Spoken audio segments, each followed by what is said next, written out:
कहानी का शीर्षक है जिंदगी और मौत। सैनिटोरियम लगभग 2 मील दूर है। 7 घंटे एम्बुलेंस कार में बैठे होंगे। फीदर कवि है। रह रहकर उन्हें खांसी आती है और मैं काम काम उठता हूँ। बगल में बैठा ड्राइवर भी, जो ऐसे अनगिनती मनुष्यों को मौत से मिलने आधे रास्ते तक पहुंचा आया है राम कहकर गहरी सांस छोड़ता है। मोटर रुक गई है। एक आदमी पास के कुएं से पानी लेने गया है। कवि ने मुझे पास बुलाया, कहा, देखो तुम जीवन से भरपूर हो, मैं खाली हो गया हूँ। मैं नहीं जानता कि तुम मेरे इतने नज़दीक रहो। मैं कुछ कहूँ इसके पहले ही वे क्षीण स्वर में बोले, मेरी अंतिम कविता जीवन दान न दो तुमने सुनी है ना? हाँ, मुझे उसके कई पद याद है, मैंने कहा। वे बोले, उसका अंतिम पद याद है? कहो भला। मुझे अंतिम पद याद है, पर 2 वर्ष पहले इस पद में जिस चलाचली की तैयारी का संकेत किया था, वह बेला सामने है। अब वह पद जैसे कंठ से नहीं निकलना चाहता। कवि की आंखें मेरी ओर लगी है। मैंने पद कहा, आज धरा के श्री चरणों में मेरा नमन चढ़ेगा। कहते हैं काफिला यहाँ से आगे और बढ़ेगा। सब कुछ भूलूं, मुझे मेरा अंतिम गान न लो, जीवन दान न दो। वे बोले, फिर मुझे क्यों जहां तहां लिए फिरते हो? भाई, अपने बीच जीने दिया है तो अपने बीच मरने का हक भी तो दो। यहाँ इस सैनिटोरियम के वीराने में बिना विदाई के ही काफिला कूच कर जाएगा। उनके नेत्रों में बधिक के बाण से बिथ प्राणी की तरह कादरदा और विवशदा है। मौत के शिकंजे में कसे प्राणों की छटपटाहट छलक रही है।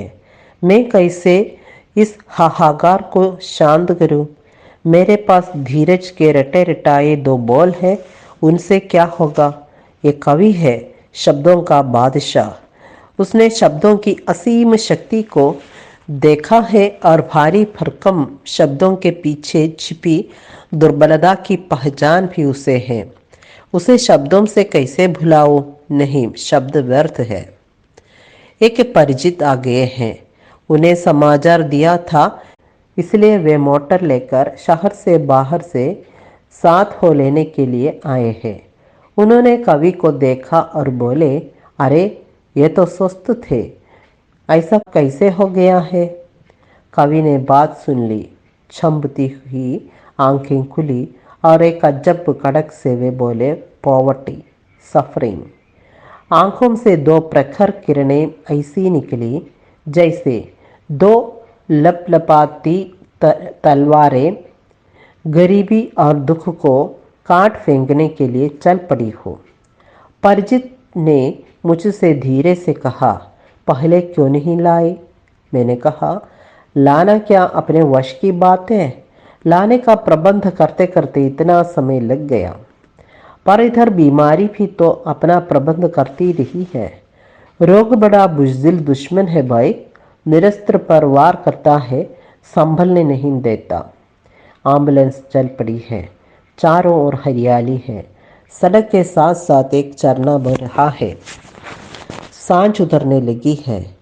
वृक्ष पक्षियों के कलरव से गूंज उठे हैं। यह जीवन का मुक्त कल्लोल है। और इधर निर्बल फेफड़ों से निकली यह मजबूर खांसी, मृत्यु का क्रंदन।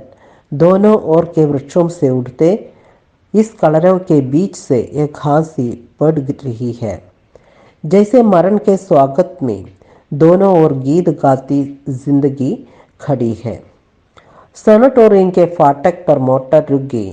जरूरी पूछताछ करने वे परिचित सज्जन फीदर गए हैं। मैं मोटर के पीछे आ गया हूँ। कवि तकिए के सहारे बैठ गए हैं और उनकी दृष्टि सामने की पहाड़ी पर लगी है। पहाड़ी के सिर पर सूर्य को किसी ने करीने से कस दिया है। कवि की टकटकी लगी है। मुग्ध नयनों से वे उस संपूर्ण दृश्य को जैसे आत्मा में समेट रहे हैं। आंखों में बड़ी लालसा, बड़ी जीवनाशा। वे भर आंख उस छवि को देख रहे हैं। क्या यही है? उनके ओंठ खुले, वे अपनी ही कविता की पंक्तियां गुनगुनाने लगे। हे चिरंतन, ठहर कुछ क्षण, शिथिल कर ये मर्म बंधन। देख लूं फर फर नयन, जन वन सुमन, उडगन किरण घन। सूर्य पहाड़ी में छिप गया, एकदम एक क्षण में, जैसे कोई बच्चा घर की छत पर खेलते खेलते सहसा नीचे गिर पड़े। कवि एकदम आंखें बंद करके बिस्तर पर लुढ़क गए।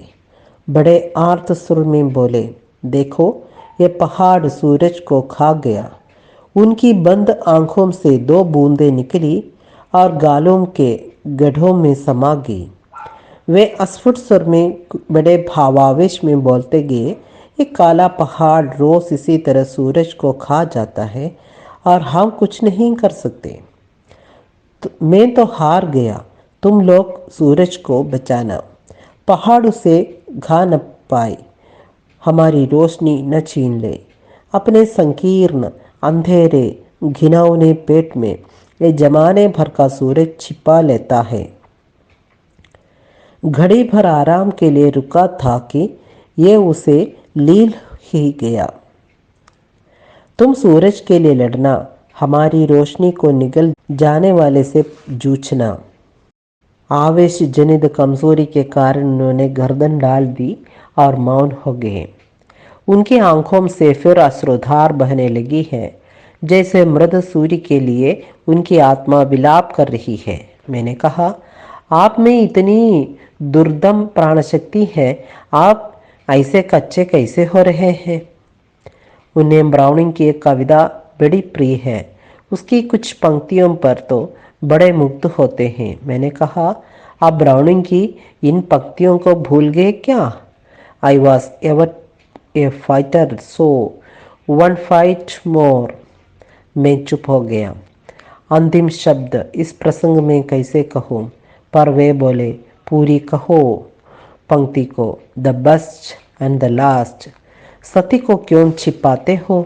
जिसे तुम जानते हो, जिसे मैं जानता हूँ, उसी को हम आपस में एक दूसरे से छिपा रहे हैं। सो one fight more, the best and the last. ठीक कहते हो, जरा सलीके से लड़ूंगा। सामने लंबा चौड़ा मैदान, सर्वत्र हरियाली, लेकिन इस हरियाली में जिंदगी का हरापन कहीं नहीं दिखता। संपूर्ण प्रकृति जैसे किसी आशंका से हर क्षण सहमी रहती है। इतने मनुष्य है, मरीज, डॉक्टर, नर्स, लेकिन जीवन का स्पंदन कहीं अनुभव नहीं होता। ठंडी हवा हल्की सी सिहरन पैदा कर रही है। जहां तहां हट से एक दूसरे से दूर, अपने आप में एक भिन्न संसार।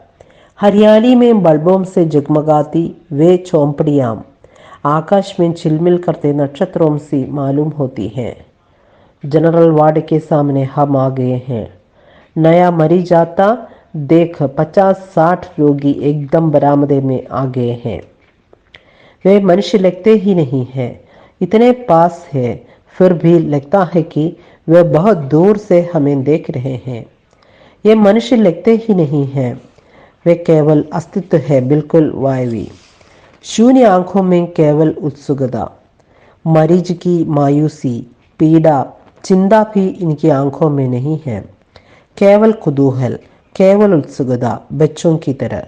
नए रोगी के माध्यम से ये दुनिया से संबंध जोड़ना चाहते हैं।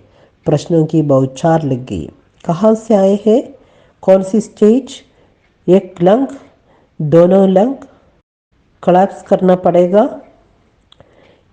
ये सब टीबी के विशेषज्ञ हो गए हैं। जरा देर हलचल रुक गई है। मैं जवाब दे रहा हूँ, वे कान खोले सुन रहे हैं। फिर हलचल हुई।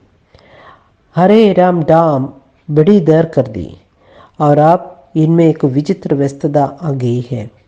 उनके भड़के हुए सामर्थ्य को सहारा मिल गया है, उनके अस्तित्व को सार्थकता मिल गई है।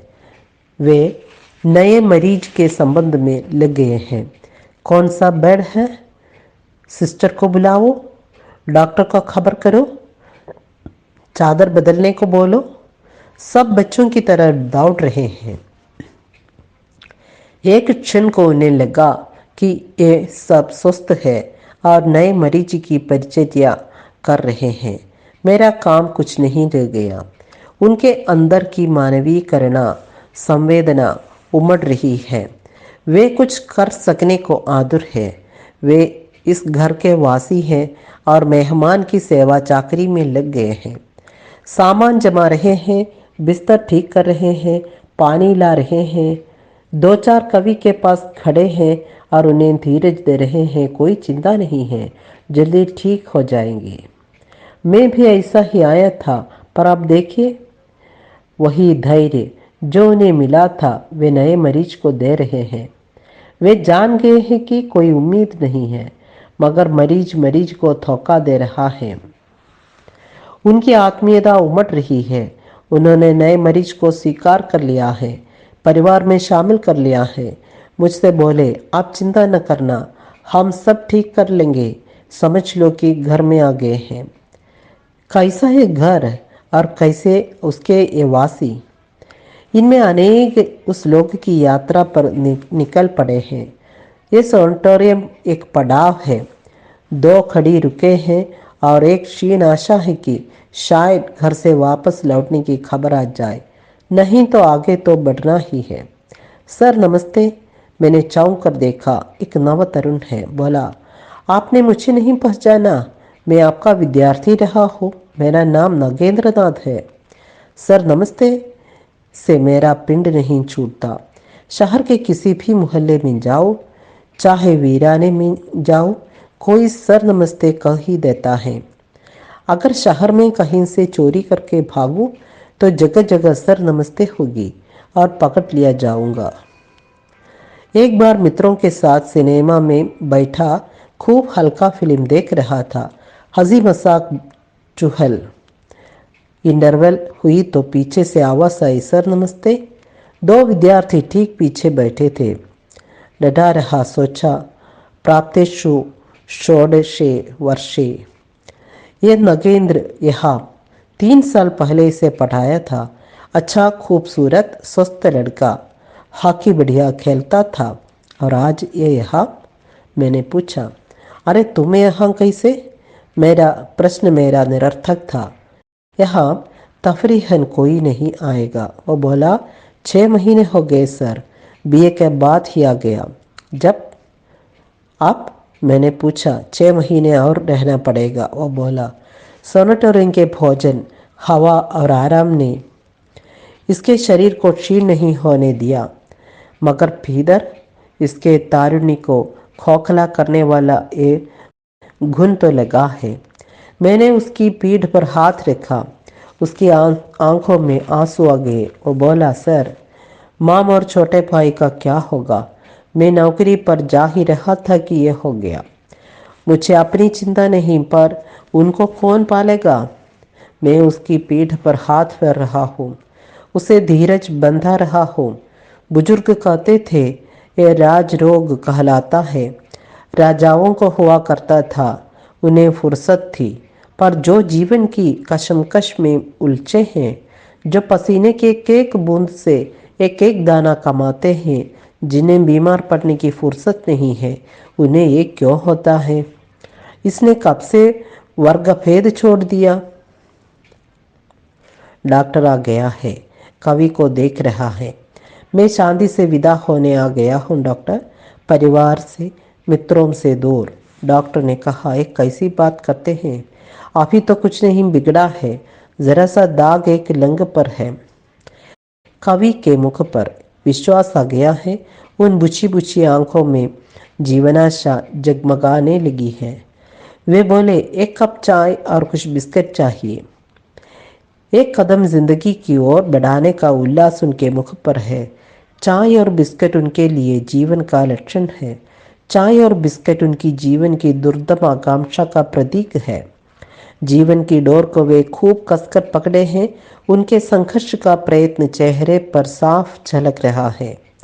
मैं बरामदे में आ गया हूँ। आसपास मरीज है, दुनिया की तमाम बातें पूछ रहे हैं, व्यक्तिगत से लेकर अंतर्राष्ट्रीय तक, जैसे कोई यात्री वर्षों पहाड़ों में फड़कता रहा हो और लौटकर वर्षों के हालचाल पूछ रहा हो। वे सब बाहर की दुनिया से संबंध जोड़ना चाहते थे, अनुभव करना चाहते थे कि इस विराट विश्व में उनका अस्तित्व भी है। वे दूर नहीं है, विश्व की जीवन धारा में वे बह रहे हैं। एक नर्स आई, चेहरे से चिड़चिड़ी मालूम होती है, बोली, अरे तुम लोगों ने यहाँ क्यों भीड़ लगा रखी है, जाओ अपनी जगह पर। वो मरीजों को बच्चा समझती थी, ऊधम करते बच्चों को अपने अपने बिस्तर पर सुलाना चाहती है, मगर इस समय अपने को बच्चा मानने के लिए तैयार नहीं है। वे पूर्ण विकसित व्यक्तित्व वाले मनुष्य हैं। वे बाहर से आए एक आदमी से बातचीत कर रहे हैं। उन्हें बुरा लगा, उनका आहत आत्मसम्मान रो पड़ा बच्चों की तरह। वे बोले, सिस्टर, तुम्हारी बात से हमारा खून जल जाता है, कैसा बोलती हो तुम, हम क्या आदमी नहीं हैं। वे सब डांटे हुए बच्चे की तरह दुबक कर रह गए हैं। निर्बल क्रोध और विवशता से एक दो के गले फर आए। इन्हें मीठी बात चाहिए, स्नेह की वाणी चाहिए, घर से दूर, परिवार से दूर, मित्रों संबंधियों से दूर, इस घेरे में बंद ये आत्माएं जीवन का संस्पर्श चाहती हैं। उन्हें स्नेह की चाह है, उन्हें रस की भी चाह है, उन्हें विश्वास की चाह है, आत्मीयता की चाह है, माधुरी की चाह है। उन्हें वह सब चाहिए जो जीवन को अर्थ देता है। नर्स के नीरस कड़वे बोल जैसे उन्हें जीवन से दूर ढकेलते हैं। वे मुझे घेरे हैं जैसे अपने बीच खड़ी जिंदगी को पकड़े हो। बड़ी चिड़चिड़ी है, एक बोला। दूसरे ने कहा, कुछ नहीं, रिप्रेशन है, मौन दमन है। मैंने उसकी ओर देखा, दक्षिण का आदमी है। मैंने पूछा, आप कहाँ से आए? वो बोला, मैं टाटा इंस्टीट्यूट ऑफ सोशियोलॉजी में था, कोर्स का एक साल रह गया था, सो यहाँ काट पड़ रहा है। वे सब बिस्तरों पर आ गए हैं। 8 की घंटी बजी और वे आरती गाने लगे। डॉर्मेट्री के दोनों ओर बिस्तरों पर हाथ जोड़कर वे बैठ गए हैं। एक आदमी बिस्तर पर बैठे बैठे ही आरती की थाली घुमा रहा है। रोज का क्रम है, विचित्र दृश्य है। वे बड़े कर्णकंठ से गा रहे हैं, जय जगदीश हरे, जय जगदीश हरे, भक्त जनों के संकट पल में दूर करे। गाने उनके रुंधे हैं, पीड़ित आत्मा का आर्तनाद सा लगता है। टीबी के मरीज को इस युग में भी लगता है कि उसका अंत आ गया। वे सब अपने को गया हुआ मान बैठे हैं। जीवन इनका खो गया है, इनका विश्वास गया, आशा गई, निष्ठा गई। एक किसी लक्ष्य पर सर्वोपरि शक्ति से आसरा चाहते हैं। नदी में गिरे उस आदमी जैसे है जो आसपास किसी तैरती लकड़ी को न पाकर चीखता है कि किनारे पर कोई कहीं सुन ले और बचा ले। कंठ से घनीभूत पीड़ा प्रवाहित हो रही है। गाते गाते 2-3 आदमी फूट फूट कर रोने लगे, बच्चों की तरह सिसक रहे हैं। जब मेरे लौटने का वक्त हो गया है, मैं कवि के पास पहुंच जा, अब मैं चलता हूँ, रात में ही लौटना है, मैंने कहा। उन्होंने मेरी ओर देखा, टकटकी लगा कर देख रहे हैं, जैसे अपने इस अंतिम संपर्क को साथ ले जाना चाहते हैं। कुछ ऐसा लग रहा है उन्हें कि मेरे दूर होने से संसार से बांधने वाला अंतिम सूत्र भी टूट रहा है। मैंने कहा, 2-4 दिन में फिर आऊँगा मैं, आप चिंता न करें, जल्दी अच्छे हो जाएंगे, सब प्रबंध ठीक हो गया है। वे बोले, हाँ देखो। बाहर चलने लगा तो उन 40-50 मरीजों ने नमस्कार जराम जी की झड़ी लगा दी। कैसी आत्मीयता, और 2 घंटे के इस परिचित के जाने का कैसा दुख, और जन्म का साथी जा रहा हो, जैसे जन्म का साथी जा रहा हो। मैं बाहर आ गया हूँ, मोटर की धार में वे क्षीण आवाज़ें दबी जा रही है।